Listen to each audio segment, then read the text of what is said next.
सृष्टि music से याद रोवेला तो भतार रोवेला गाना रिकॉर्डिंग आप सबके बीच में बजाई ओकरा पहले देखिए। हेलो ये व्यस्त रहिए आप बाप रे बाप खुशी रहिए। बाप रे सब चरण छुए तरी से महिलाओं नरमुंडा के पास आओ। वेलकम टू भीड़ी सुंदरी।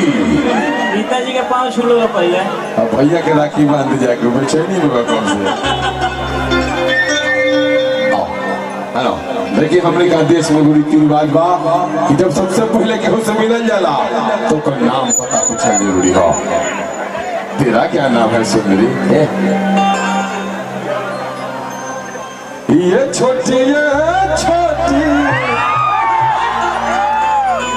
तारा छोटी से चोट लगता।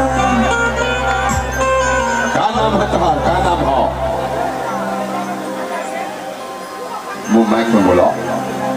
लव यू मेरे भाई। आइए प्रेमी जी आइए।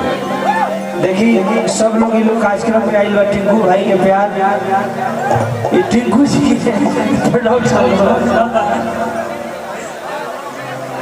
सब लोग पीछे पीछे पीछे मैं हट जाऊँ कि तो हम देख के करे जहां पर फाटोता हाथ ना सके लहरा तो हम कैसे जितो हर देख के लहरा होई कोरिया रे खड़ा हो खोटे के पैंट के भीतर अब के बेटा समय के बाद कहले हो मामा कह रहे गुरुजी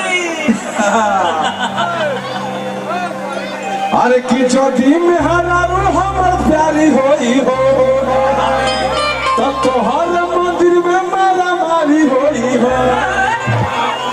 देखिए अभी बहुत सारा गीत ऐसे जन बा सोनू सुधाकर जी मनीष रोहतासी हमारे भाई विशाल भारती जी ये लोग का गीत बहुत सारा आवाज आप सुन रहे हो।